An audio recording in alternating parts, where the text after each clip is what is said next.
नमस्कार साथियों। तो आज जो हमारी क्लास रहेगी वो रहेगी दिष्ट धारा जनित्र चैप्टर की। दिष्ट धारा जनित्र जो चैप्टर है हमारा, इसमें आपको जनित्र के बारे में मैंने डीसी मशीन चैप्टर में बताया था। तो जनित्र उसे कहते हैं जो हमें ऊर्जा उत्पन्न करके देता है, अर्थात ये डीसी धारा जनित्र है, अर्थात ये हमें डीसी उत्पन्न करके देगा। तो ये यांत्रिक ऊर्जा को विद्युत ऊर्जा में बदलेगा। तो डीसी धारा जनित्र का जो कार्य है उसको देखते हैं हम। तो इसका जो कार्य है, इसका कार्य यांत्रिक ऊर्जा को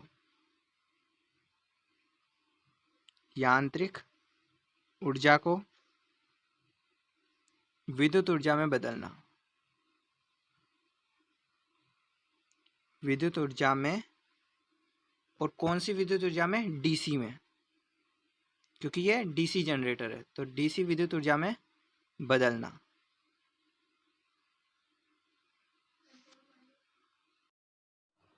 अब बात करते हैं हम, ये जो डीसी जनरेटर है वो किस सिद्धांत पर कार्य करता है। तो डीसी जनरेटर जो है विद्युत चुम्बकीय प्रेरण के सिद्धांत पर काम करता है, और ये जो विद्युत चुम्बकीय प्रेरण का सिद्धांत है वो फेराडे ने दिया था। तो सब इसका देखते हैं हम सिद्धांत।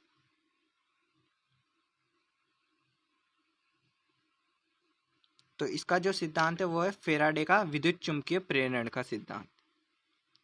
ये फेराडे के विद्युत चुम्बकीय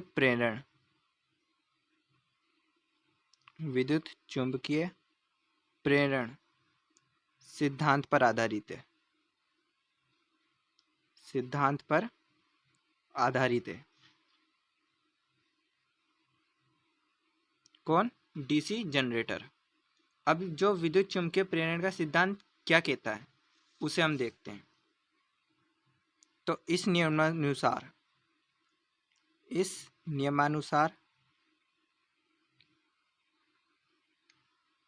यदि किसी धारावाही चालक में विद्युत धारा का प्रवाह करवाने पर इसके चारों ओर चुंबकीय क्षेत्र उत्पन्न हो, तथा किसी चुंबकीय क्षेत्र में यदि धारावाही चालक को घुमाया जाए तो उस चालक में हमें विद्युतवाहक बल उत्पन्न मिलता है, अर्थात उस चालक में हमें विद्युतवाहक बल उत्पन्न होता है।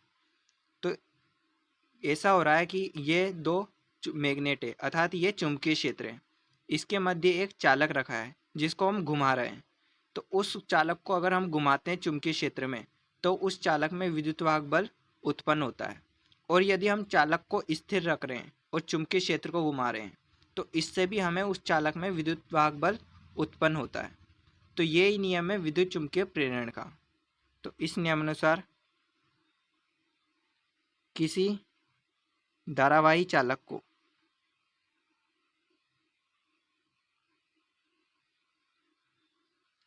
चालक को चुंबकीय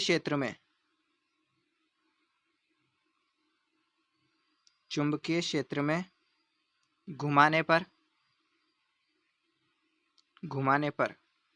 या चालक स्थिर व चुंबकीय क्षेत्र घुमाने पर चालक में विद्युतवाहक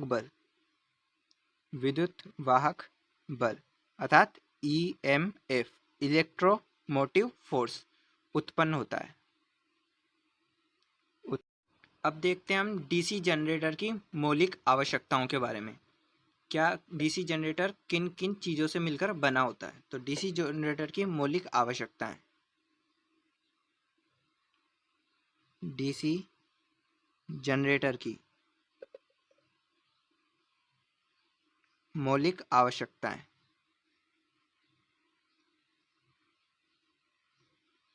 तो डीसी जनरेटर में सबसे पहले तो एक स्टेटर होता है। एक क्या होता है? स्टेटर। दूसरा इसमें एक आर्मेचर होता है जो रोटेटिंग करता है, अर्थात यही हमारा भाग है वो जो घूर्णमान होता है। और तीसरा जो भाग है वो है कम्यूटेटर, कम्यूटेटर। और चौथा है कार्बन ब्रश, कार्बन ब्रश। और पांचवा है यांत्रिक ऊर्जा, क्योंकि इसे हम जब तक यांत्रिक ऊर्जा देंगे ही नहीं तो ये काम भी नहीं करेगा, अर्थात ये हमें भी विद्युत वाहक बल उत्पन्न करके नहीं देगा। तो इसके लिए यांत्रिक ऊर्जा भी आवश्यक है। तो यह डीसी जनरेटर की मौलिक आवश्यकता है। अब बात करते हैं हम फ्लेमिंग के दाएं हाथ के नियम के बारे में। तो फ्लेमिंग के दाएं हाथ का नियम,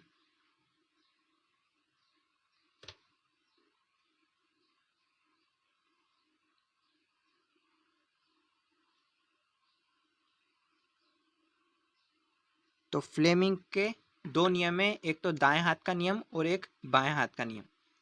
मोटर में बाएं हाथ का नियम का यूज किया जाता है, जबकि दाएं हाथ का नियम जनरेटर के लिए लागू होता है। तो आपके पास क्वेश्चन आ जाए डीसी जनरेटर में फ्लेमिंग के कौन से हाथ का नियम का उपयोग किया जाता है, तो दाएं हाथ का नियम का। तो इसको हम राइट हैंड रूल भी कहते हैं, राइट हैंड रूल, अर्थात दाएं हाथ का नियम। तो इसके अनुसार हम तर्जनी, मध्यमा, ये तर्जनी उंगली है, ये मध्यमा और अंगूठे को इस प्रकार रखते हैं कि ये परस्पर 90 डिग्री समकोण पर स्थापित हो, 90 डिग्री कोण पर स्थापित करते हैं। तो इसमें तर्जनी, मध्यमा और अंगूठे को परस्पर 90 डिग्री रखते हैं, परस्पर 90 डिग्री अर्थात समकोण, समकोण पर रखते हैं।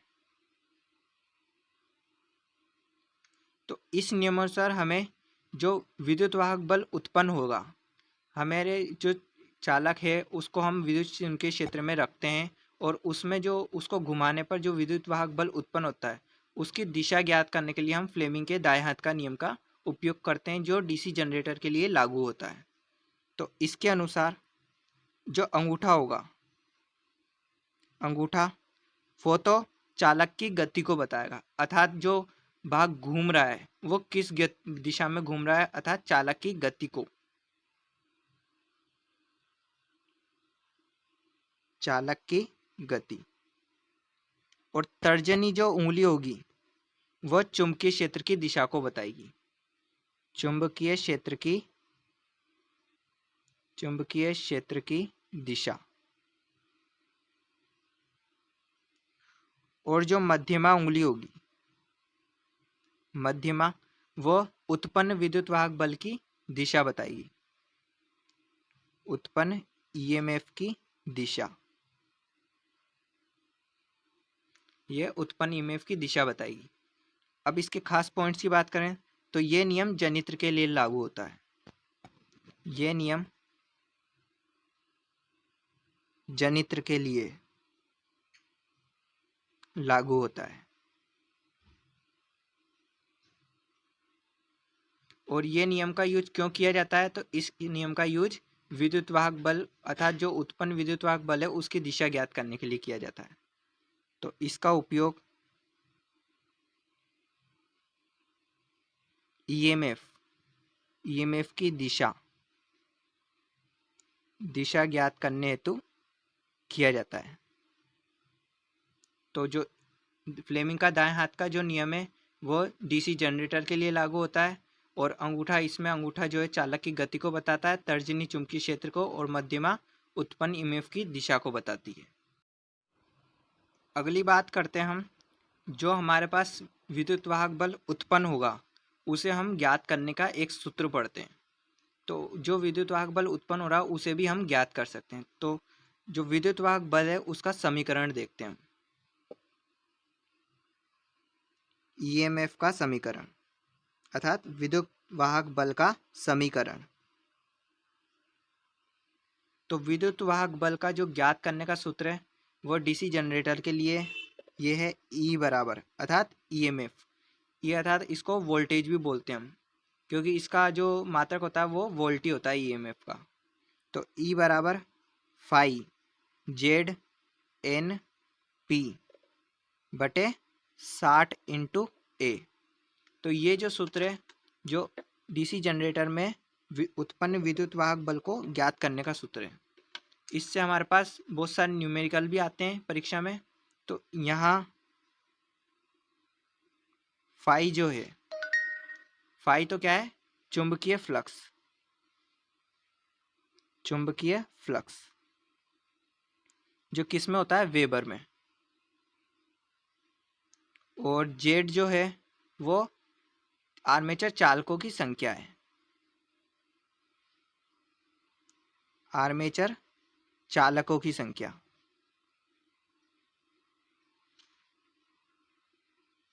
और जो यहाँ एन है वो टर्न्स की संख्या है, अर्थात टर्न्स की संख्या ना होकर यहाँ एन घूर्णन गति है।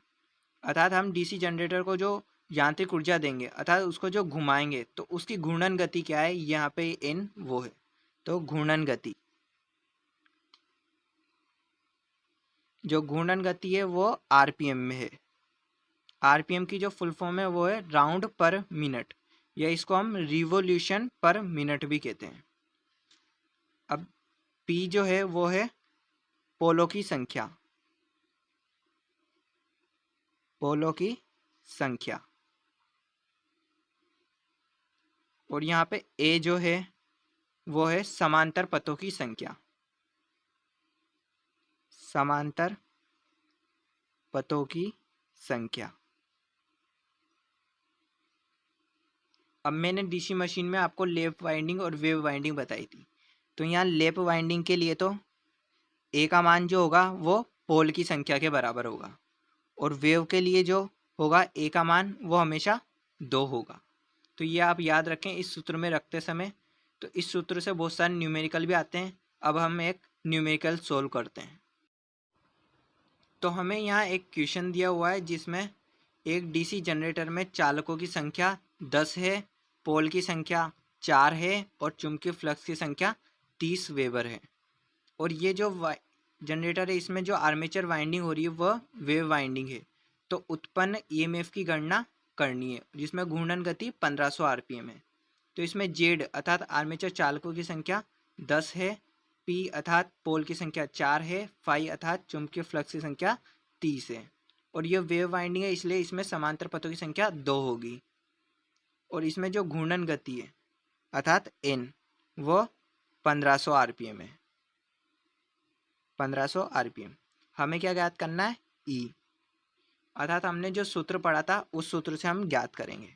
तो ई बराबर क्या होता है, फाई जेड एन पी बटे 60 ए। तो इस सूत्र में हम ये सब मान रखेंगे और हमारा आंसर आ जाएगा। तो फाई का मान है 30 इंटू जेड का मान 10 इंटू एन का मान 1500 इंटू पी का मान 4 बटे 60 इंटू ए का मान क्या दे रखा है, 2। तो 30 से 60 2 बार कट गया, 2 से ये कट गया 5 बार, 2 से 4 कट गया 2 बार, अर्थात हमारे पास 5 इंटू 2 10 इंटू 1500 अर्थात 15,000। तो इसका जो आंसर आया 15,000 वोल्ट। तो ये हमारे क्वेश्चन का आंसर है। अब आपको एक बात बताता हूँ जो आप नोट लगा के लिखना। तो जो डीसी जनरेटर है या डीसी मोटर है उसमें रोटेटिंग करने वाला भाग आर्मेचर होता है, और उस आर्मेचर का जो प्रतिरोध है वो 1 ओम या उससे कम होता है। तो ये जो क्वेश्चन है वो बहुत बार परीक्षा में पूछा गया है, इसलिए आपको मैं ये बता रहा हूँ। तो आर्मेचर का जो प्रतिरोध है, आर्मेचर का प्रतिरोध वो 1 ओम या उससे कम होता है, या उससे कम होता है। तो ये आप ध्यान में रखें कि आर्मेचर का प्रतिरोध 1 ओम या उससे कम होता है। अब देखेंगे हम डीसी जनित्र का वर्गीकरण। तो इस वर्गीकरण को मैं आपको एक सारणी के माध्यम से बताता हूँ। डीसी जनित्र, डीसी जनित्र जो होते हैं वो 2 प्रकार के होते हैं।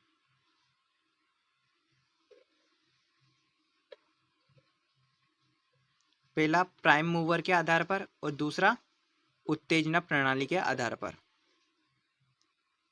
तो प्राइम मूवर के आधार पर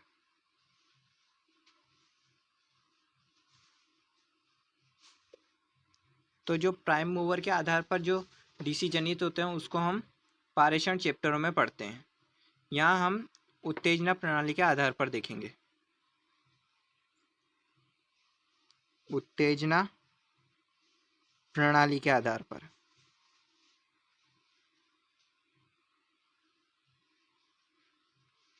तो उत्तेजना प्रणाली के जो जनित्र हैं डीसी जनित, वो भी दो प्रकार के होते हैं।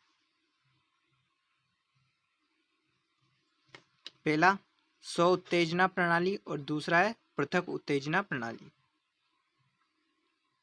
स्व उत्तेजना प्रणाली और दूसरा है पृथक उत्तेजना प्रणाली।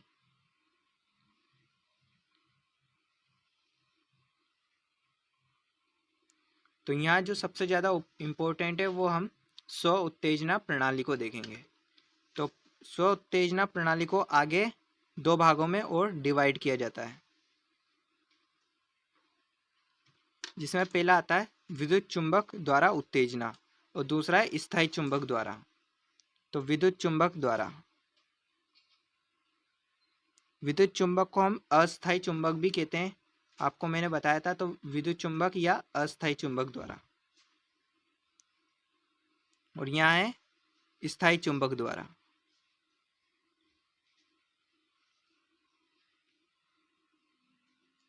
तो यहाँ पे जो सबसे ज़्यादा इम्पोर्टेंट है और जिसको हम पढ़ेंगे वो विद्युत चुंबक द्वारा है। और विद्युत चुंबक द्वारा को हम तीन भागों में बांटते हैं। इसको हम तीन भागों में बांटते हैं। पहला आता है सीरीज जनित्र। सीरीज जनित्र, जिसे हिंदी में श्रेणी जनित्र कहते हैं। और दूसरा है शंट जनित्र। शंट जनित्र अर्थात समांतर जनित्र। और तीसरा है कंपाउंड जनित्र। कंपाउंड जनित्र। और ये कंपाउंड जो जनित्र है उसे भी आगे दो भागों में डिवाइड किया गया है। इसे भी आगे दो भागों में डिवाइड किया गया है। पहला है कम्युलेटिव कंपाउंड जनित्र। कम्युलेटिव कंपाउंड जनित्र। और दूसरा है डिफरेंशियल कंपाउंड जनित्र। डिफरेंशियल कंपाउंड जनित्र। और इन डीसी कंपाउंड जो जनित्र है उनको भी आगे जाके दो भागों में डिवाइड किया गया है। अर्थात कंपाउंड जनित्र के दो अन्य प्रकार भी होते हैं, लॉन्ग शंट और शॉर्ट शंट, जो आपको मैं कंपाउंड जनित्र के समय बता दूंगा।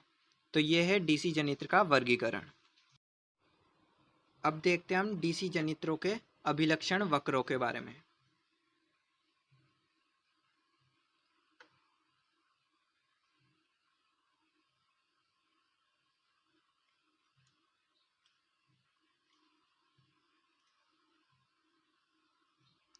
तो डीसी जनित्र के जो अभिलक्षण वक्र है वो तीन प्रकार के होते हैं।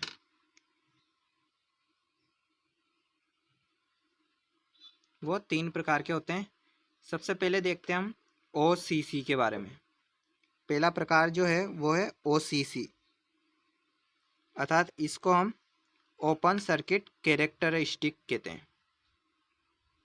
Open circuit characteristic.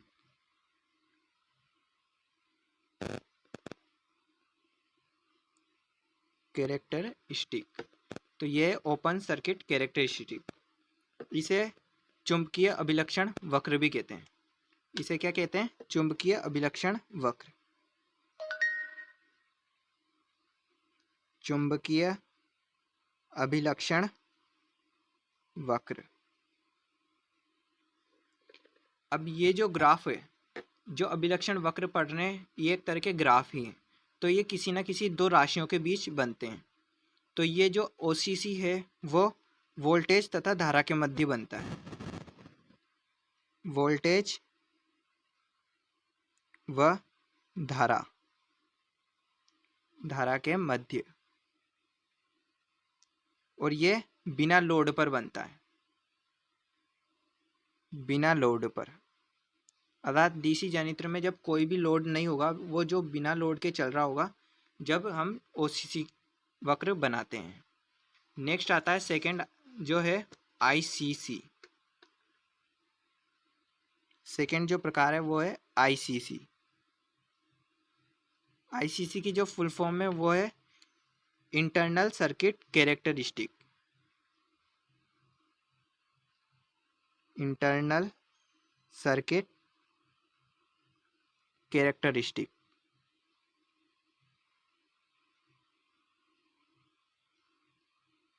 तो आईसीसी जो है वो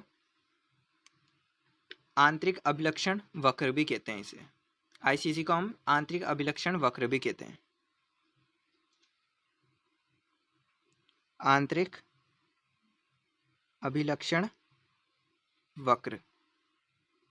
अब ये जो वक्र है वो ईजी अर्थात जनरेट ईएमएफ, अर्थात आर्मेचर द्वारा जो ईएमएफ उत्पन्न हुआ है उसके बीच व आर्मेचर धारा के बीच।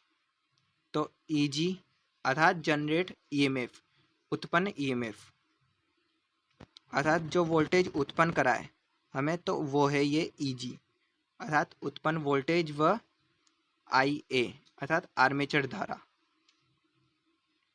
आर्मेचर में जो धारा बहती है ना, वो है आईए, आर्मेचर धारा के मध्य। तो ये है आईसीसी। तीसरा जो प्रकार है वो है ईसीसी।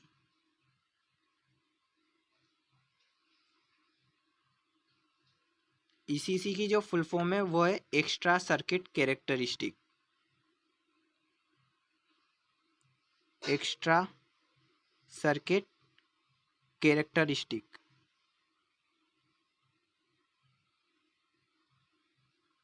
अर्थात इसे हम बाह्य अभिलक्षण वक्र भी कहते हैं। बाह्य अभिलक्षण वक्र।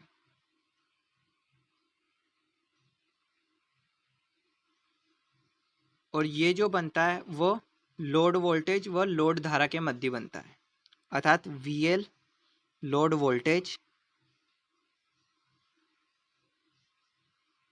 व IL अर्थात लोड धारा के मध्य।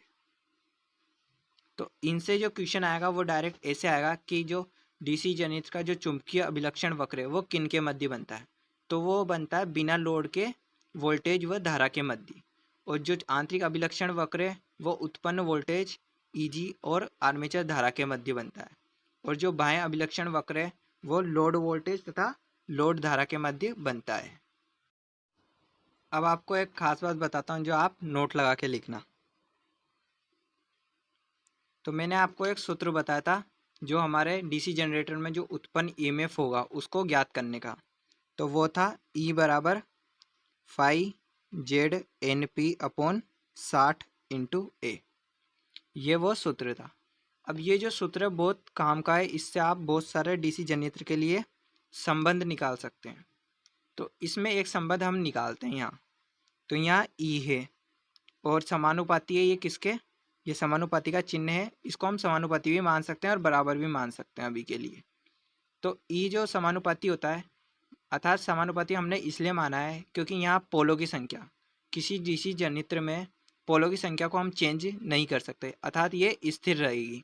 घूर्णन गति है, इसको हम चेंज कर सकते हैं। किसी डीसी जनरेटर को हम ज़्यादा घूर्णन गति पे घुमा सकते हैं, किसी को कम पे। आर्मेचर के जो चालक हो गए अर्थात जेड का मान, ये भी हमेशा स्थिर रहेगा, इसको भी हम चेंज नहीं कर सकते। और फाई जो होगा उसको हम चेंज कर सकते हैं, अर्थात चुंबकीय फ्लक्स को हम चेंज कर सकते हैं क्योंकि फील्ड वाइंडिंग में चुंबकीय फ्लक्स बनेगा तो उसको चेंज किया जा सकता है। ए जो होगा वो भी स्थिर रहेगा और 60 भी स्थिर है। तो यहाँ पे जो बदल सकते हैं वो है फाई और एन। तो ई जो समानुपाती होगा वो फाई और इंटू एन के समानुपाती होगा। इससे हम संबंध निकाले तो इसमें हम एन बराबर या एन समानुपाती यहाँ पे एन है तो फाई यहाँ पे इनटू में और इसके बटे में चल जाएगा, इधर जाएगा जब, तो एन जो समानुपाती होगा ई समानुपाती फाई के होगा। तो ये जो संबंध है वो बहुत ज़्यादा इम्पोर्टेंट है और इस संबंध का अर्थ मैं आपको समझाता हूँ। एन हमारी है घूर्णन गति, ई है हमारा प्रेरित व्युत्पन्न विद्युत वाहक बल या प्रेरित विद्युत वाहक बल जो विद्युत चुम्बकीय प्रेरण के नियम के कारण उत्पन्न हुआ है। फाई जो है हमारा किसी डीसी जनरेटर में जो फील्ड वाइंडिंग की हुई है, पोलों पर जो फील्ड वाइंडिंग की हुई है उसमें चुम्बकीय फ्लक्स बनता है, वो है हमारा फाई।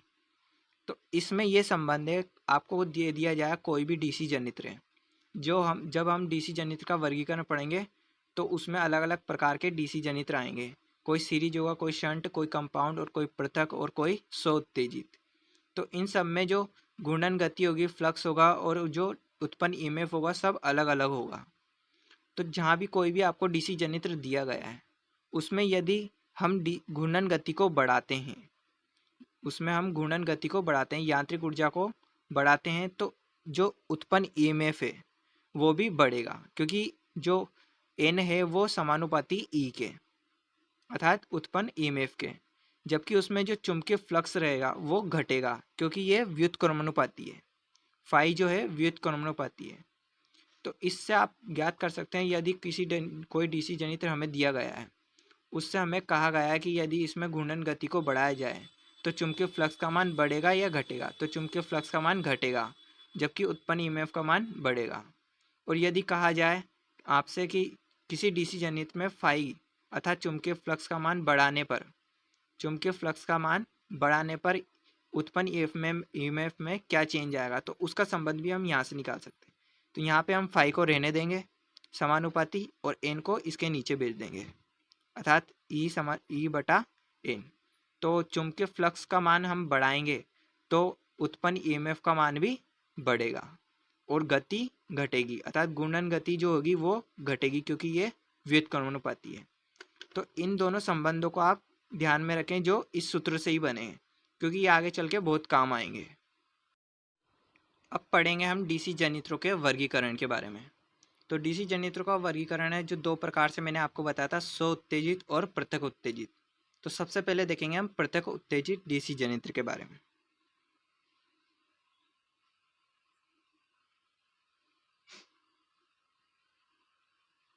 पृथक उत्तेजित डीसी जनरेटर। तो पृथक उत्तेजित डीसी जनरेटर की संरचना कैसी होती है, उसका परिपथ आरेख कैसा होता है, वो पहले मैं आपको बताता हूँ। तो ये हमारा पृथक उत्तेजित जनरेटर है जिसकी फील्ड वाइंडिंग है। ये कौन सी है, फील्ड वाइंडिंग। और जो हमारा आर्मेचर है वो ये है। आर्मेचर में जो प्रतिरोध होता है वो ये है, जो छोटा सा आर्मेचर प्रतिरोध है जो कि 1 ओम या उससे कम होता है। और यहाँ पे हमारा लोड संयोजित है जिसको हम लोड देंगे अर्थात लोड से जोड़ देते हैं बाद में। तो ये हमारा आर्मेचर है,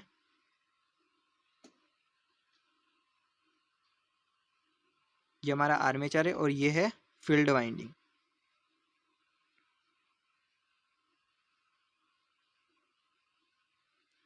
अब ये जो फील्ड वाइंडिंग है वो इसके साथ कनेक्ट नहीं है, ये अलग से कनेक्ट है अर्थात इसको हम फील्ड वाइंडिंग को डीसी जो देंगे, यहाँ पे हम डीसी सप्लाई जो देंगे वो किसी बैटरी या किसी अन्य विद्युत डीसी स्रोत से देंगे जो कि आर्मेचर के साथ विद्युत रूप से कनेक्ट नहीं है। तो यही जो है हमारा पृथक उत्तेजित जनरेटर है, जो हमारे जो फील्ड वाइंडिंग है उसको हम उत्तेजित किसी बाह्य स्रोत से करते हैं। इसमें आर्मेचर के साथ ये विद्युत रूप से संयोजित नहीं होती है। तो यही हमारा पृथक उत्तेजित डीसी जनरेटर का परिपथ आरेख है। अब जो इसमें बहने वाली धारा है इसे हम फील्ड वाइंडिंग कहते हैं। तो ये जो धारा है वो IF होगी अर्थात फील्ड धारा, और ये जो रहेगी आर्मेचर में जो धारा बह रही है वो IA होगी अर्थात आर्मेचर धारा। अब देखते हैं हम इसके कुछ सूत्रों के बारे में, क्योंकि इस चैप्टर से हमारे पास बहुत सारे सूत्र बनते हैं, उससे हमारे पास बहुत सारे सवाल आते हैं परीक्षा में। तो पृथक उत्तेजित जो डीसी जनरेटर है सब जनित्रों के हम अलग अलग सूत्र पढ़ेंगे। तो सबसे पहले देखते हैं पृथक उत्तेजित डीसी जनित्र का सूत्र। तो इसमें सबसे पहले देखते हैं आर्मेचर धारा। ये हमारी आर्मेचर धारा है और ये हमारे लोड से संयोजित है। तो लोड धारा और आर्मेचर श्रेणी क्रम में संयोजित है। आपको पता है श्रेणी क्रम में संयोजित है, और श्रेणी क्रम में आपको पता है धारा का एक ही मार्ग होता है। तो श्रेणी क्रम में संयोजित है इसलिए जहाँ ये जो आर्मेचर धारा है वही लोड धारा होगी, अर्थात इसमें आर्मेचर धारा और लोड धारा समान होगी, अर्थात आर्मेचर धारा और लोड धारा का मान समान होगा। अब देखते हैं इसमें जो उत्पन्न ईएमएफ होगा उसे कैसे ज्ञात करेंगे। तो इसमें जो उत्पन्न ईएमएफ है वो होगा ईजी, अर्थात जनरेटेड ईएमएफ बराबर। अब इसे हम किरचॉफ के नियम से निकालेंगे। किससे निकालेंगे? किरचॉफ के नियम से। तो किरचॉफ का नियम क्या कहता है? किरचॉफ का दूसरा नियम जो वोल्टता नियम है। तो किरचॉफ का दूसरा नियम ये कहता है परिपथ में सभी उपभोग बिंदुओं पर होने वाले वोल्टेज ड्रॉपों का योग कुल विद्युत स्रोत के बराबर होता है।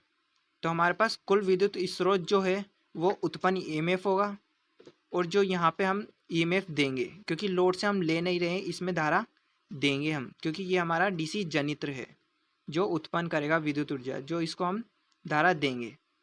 तो अर्थात हमारा कुल ईएमएफ जो उत्पन्न होगा वो यहीं से होगा, तो जो ईजी होगा अर्थात जनरेटिंग ईएमएफ। तो किरचॉफ का द्वितीय नियम हम लगाएंगे यहाँ से धारा की दिशा में।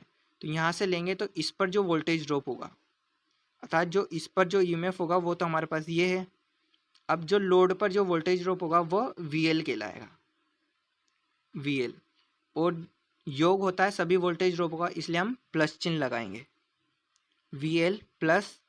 अब जो इस पर जो वोल्टेज आएगा वो तो ईजी है, वो तो हमारा जनरेटिंग ईएमएफ है, पर इस पर भी हमारा धारा और इस प्रतिरोध ये हमारा आर्मेचर प्रतिरोध है, अर्थात RA। आर्मेचर को हम A से प्रदर्शित करते हैं और जो इस पे जो प्रतिरोध है वो RA है। तो यहाँ भी कुछ ना कुछ वोल्टेज ड्रॉप होगा, तो इसका वोल्टेज ड्रॉप प्लस इसका वोल्टेज ड्रॉप कुल ईएमएफ आएगा हमारे पास जो उत्पन्न होगा। तो इसका जो वोल्टेज ड्रॉप है वो कैसे ज्ञात करेंगे? तो इसका जो वोल्टेज ड्रॉप है आपको पता है V जो होता है वोल्टेज वो धारा और प्रतिरोध का गुणनफल होता है ओम के नियम से। ओम के नियम से धारा और प्रतिरोध का जो गुणनफल होता है वो वोल्टेज होता है। तो इसमें जो बहने वाली धारा उसको देखेंगे हम। तो ये श्रेणी क्रम में है इसके साथ, तो इसमें जो बहने वाली धारा है वो IA है, अर्थात आर्मेचर धारा, और इसका प्रतिरोध है RA। तो इन दोनों का जो गुणनफल है इसका वोल्टेज ड्रॉप होगा, तो IA इंटू RA। तो उत्पन्न जो ईएमएफ होगा वो उसका जो सूत्र आएगा वो ये आएगा, EG बराबर VL अर्थात load voltage plus IA into RA। ये कैसे निकाला हमने? किरचॉफ के द्वितीय नियम से। इसको हमने A से देखा, अर्थात इस पे जो जो उपभोग बिंदु थे उस पर जो वोल्टेज ड्रॉप जहाँ जहाँ हो रहा था उसको हमने जोड़ दिया, तो हमारे पास कुल उत्पन्न ईएमएफ आ गया। यहाँ पे वोल्टेज ड्रॉप हुआ और एक दूसरा यहाँ पे, इन दोनों को जोड़ दिया तो हमारे पास कुल ईएमएफ आ गया। अब देखते हैं इस जो पृथक उत्तेजित डीसी जनित्र है उसकी हम शक्ति कैसे ज्ञात करेंगे, अर्थात P, शक्ति अर्थात P बराबर। तो आपको शक्ति का मैंने आपको सूत्र बताया था, वोल्टेज इंटू धारा का गुणनफल। वोल्टेज इंटू धारा का गुणनफल शक्ति कहलाता है। तो यहाँ पे जो कुल वोल्टेज है वो क्या है? उत्पन्न ईएमएफ अर्थात EG। तो EG इंटू धारा, तो ये किसके कारण उत्पन्न हुआ है? ये आर्मेचर धारा के कारण उत्पन्न हुआ है। तो EG इंटू IA। तो आर्मेचर धारा व उत्पन्न ईएमएफ का गुणनफल डीसी पृथक उत्तेजित डीसी जनित्र का शक्ति होगा। इन दोनों का गुणनफल डीसी पृथक उत्तेजित डीसी जनित्र का शक्ति कहलाएगा। अब देखते हैं हम इसके कुछ विशेषताओं के बारे में। तो पृथक उत्तेजित डीसी जनित्र जो है वो नियत वोल्टता पैदा करता है, वो नियत वोल्टता पैदा करता है, नियत वोल्टता पैदा करता है या उत्पन्न करता है। तो नियत वोल्टता कैसे करता है ये उत्पन्न, इसको मैं आपको उदाहरण के माध्यम से समझाता हूँ। तो ये जो फील्ड वाइंडिंग है जो हमारा चुंबकीय फ्लक्स उत्पन्न करेगी, इसमें अगर हम धारा बढ़ाते हैं, इसमें हम यदि धारा ज़्यादा देते हैं तो ये चुंबकीय फ्लक्स अधिक उत्पन्न करेगी, चुंबकीय फ्लक्स अधिक उत्पन्न करेगी, पर ये अलग से जुड़ा हुआ है तो इससे संबंधित नहीं है ये। तो इसमें जो उत्पन्न ईएमएफ होगा वो उतना ही रहेगा, क्योंकि इसमें धारा अलग से ये उत्पन्न कर रहा है इसकी वजह से। तो आप ऐसे समझिए, इसमें जो धारा बहेगी वो अलग से बह रही है, क्योंकि ये इसके साथ कनेक्ट नहीं है। तो ये अलग से होने के कारण ये नियत वोल्टता पैदा करेगा, नियत वोल्टता पैदा करता है। अब दूसरी बात करते हैं तो इसकी जो वोल्टता है नियत तो रहेगी, परंतु कुछ ना कुछ कम हो जाता है। शून्य से पूर्ण लोड तक, जीरो से पूर्ण लोड तक कुछ ना कुछ वोल्टेज में कमी आती है। तो शून्य से पूर्ण भार तक वोल्टता घटती है, वोल्टता घटती है। अब इसका कारण क्या है, ये वोल्टता क्यों घटती है? तो इसका जो कारण है वो है आर्मेचर रिएक्शन, आर्मेचर रिएक्शन या नहीं कह के इसको वह भी कहेंगे हम, अर्थात आर्मेचर रिएक्शन और भी कारण है इसके, और armature voltage drop, armature voltage drop. तो इन कारणों से इसकी शून्य से पूर्ण भार तक वोल्टता थोड़ी घटती है, परंतु ये लगभग नियत वोल्टता ही पैदा करते हैं। पृथक उत्तेजित जो डीसी जनित होते हैं वो नियत वोल्टता ही उत्पन्न करते हैं। अब ये जो आर्मेचर रिएक्शन है और आर्मेचर वोल्टेज ड्रॉप, इसको हम इसी चैप्टर में आगे देखेंगे। तो ये है हमारा पृथक उत्तेजित डीसी जनित। परंतु अगर आपसे कोई पूछ ले कि इसमें यदि हम चुंबकीय फ्लक्स का मान यदि बढ़ाएंगे तो इसमें जो उत्पन्न ईएमएफ है उस पर क्या फर्क पड़ेगा, अर्थात क्या अंतर आएगा, वो बढ़ेगा, घटेगा या अपरिवर्तित रहेगा? तो मैंने बताया पृथक उत्तेजित जो डीसी जनित रहे वो नियत वोल्टता पैदा करते हैं। तो चुंबकीय फ्लक्स का मान बढ़ने पर या फील्ड धारा बढ़ने पर, ऐसे भी कह सकते हैं हम, चुंबकीय फ्लक्स का मान बढ़े या फील्ड धारा का मान बढ़े, दोनों ही क्षेत्र में जो वोल्टेज उत्पन्न होगा वो नियत ही होगा, अर्थात ये अपरिवर्तित रहेगा। तो ये है पृथक उत्तेजित डीसी जनित। अब इसका देखते हैं हम उपयोग, कि पृथक उत्तेजित जो डीसी जनित है उसका उपयोग कहाँ कहाँ किया जाता है। तो इसका जो उपयोग है वो धातु शुद्धिकरण में करते हैं, धातु शुद्धिकरण, बूस्टर के रूप में, विद्युत लेपन में, व सबसे ज़्यादा इम्पोर्टेंट जो है वो वार्ड लियोनार्ड प्रणाली में, वार्ड लियोनार्ड प्रणाली सबसे ज़्यादा जो इम्पोर्टेंट है यही है। उदाहरण कई बार क्वेश्चन भी आ चुका है एग्जाम में कि वार्ड लियोनार्ड प्रणाली में कौन सा डीसी जनित्र उपयोग में लिया जाता है, तो वह है पृथक उत्तेजित डीसी जनित्र। तो अब पृथक उत्तेजित डीसी जनित्र से हम एक क्वेश्चन करते हैं। तो क्वेश्चन में हमें दिया गया है किसी पृथक डीसी जनित्र में आर्मेचर धारा 10 एम्पियर है और आर्मेचर का जो प्रतिरोध है वह 0.8 ओम है तथा यह 120 वोल्ट के लोड के साथ संयोजित है, तो उत्पन्न ईएमएफ व शक्ति की गणना करनी है। तो इसको हम सोल्व करेंगे। तो पृथक उत्तेजित डीसी जो जनित्र है उसका हम सूत्र लगाएंगे। तो उसमें जो उत्पन्न ईएमएफ का जो सूत्र है वह है V L plus I A into R A, ये सूत्र है। तो इसको हम वी एल अर्थात लोड वोल्टेज हमें दिया हुआ है 120 प्लस आर्मेचर जो धारा है वो आर्मेचर धारा 10 एम्पियर है इंटू आर्मेचर प्रतिरोध जो है वो है 0.8 ओम। इसको जो अब हम सोल्व करेंगे तो 120 प्लस 8 को 0.8 को हम 10 से गुणा करेंगे तो हमारे पास आएगा 8 और हमारे पास इन दोनों को जोड़ेंगे तो 128 वोल्ट, अर्थात ये जो डीसी जनित्र है वो 128 वोल्ट उत्पन्न करेगा। यह है ईजी का मान। अब हम निकालेंगे इसमें शक्ति अर्थात पी। इसका जो सूत्र था वो था जनरेटिंग ईएमएफ इनटू आर्मेचर धारा। तो जनरेटिंग जो ईएमएफ है हमने ज्ञात कर लिया 128, वो आएगा 128 वोल्ट इनटू आर्मेचर धारा जो है वो हमें दे रखी है 10 एम्पियर। तो ये जो आएगा 1280 वाट। पावर जो होती है वो वाट में आती है, तो ये हो जाएगा हमारा आंसर। तो आज की क्लास में इतना ही, आगे का भाग देखेंगे हम अगली वीडियो में। तो वीडियो पसंद आए तो लाइक करें, शेयर करें, और कोई भी डाउट है तो कमेंट करें। थैंक्स फॉर वॉचिंग, धन्यवाद।